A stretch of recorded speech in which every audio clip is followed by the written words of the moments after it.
Hello बच्चों, let's see the question. Diseases are broadly grouped into infectious and non-infectious disease. In the list given below, identify the infectious disease.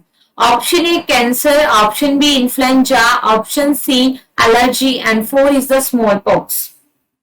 Let's see. देखो यहाँ पे disease की बात की है. There are basically two type of disease, infectious disease and non infectious disease. Infectious disease वो होती है, we can say communicable disease, जो one person to another person spread हो जाए, that is the infectious disease.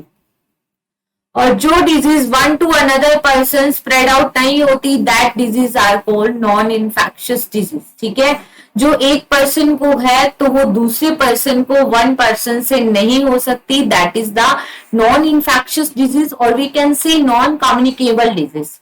तो देखो infectious disease में क्या होता है, बेसिकली बैक्टीरिया, वायरस, फंजाई से जो इन्फेक्शन होते हैं, that can spread from one person to another person.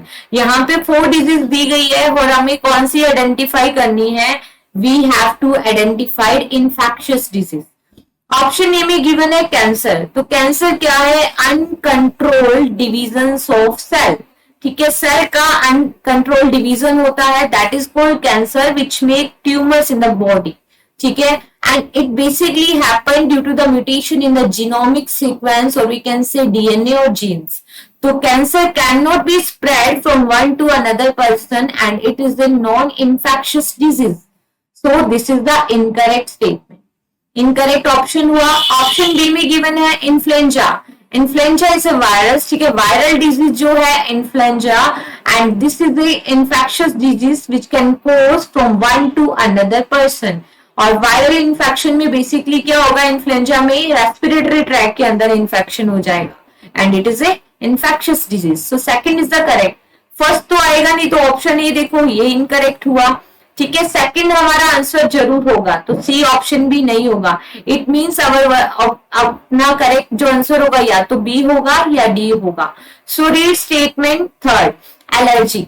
तो देखो जो एलर्जी है, it is a non infectious disease, जो बेसिकली कब होती है, जब किसी भी ऑर्गेनिज्म का, किसी भी पर्सन का इम्यून सिस्टम बाहर किसी फॉरेन पैथोजन के लिए अगर हाइपर एक्टिव हो जाता है, हाइपर सेंसिटिव हो जाता है, और उसके अगेंस्ट एंटीबॉडी प्रोडक्शन इंक्रीज कर दे, like IgE antibody production, that can cause allergy, and this allergy is a non-infectious disease and it cannot spread from one to another person. ठीक है, तो third is the incorrect statement. अब देखो smallpox. Smallpox क्या है, it is a viral infection which is caused by the variola virus. ठीक है, और ये इन्फेक्शियस डिजीज है, can spread from one to another person, and now we can see the smallpox is the first eradicated disease. ठीक है, ये completely खत्म हो चुकी है. So here our correct answer is option D, second and fourth both are the infectious disease. So correct statement is answer D. Best of luck.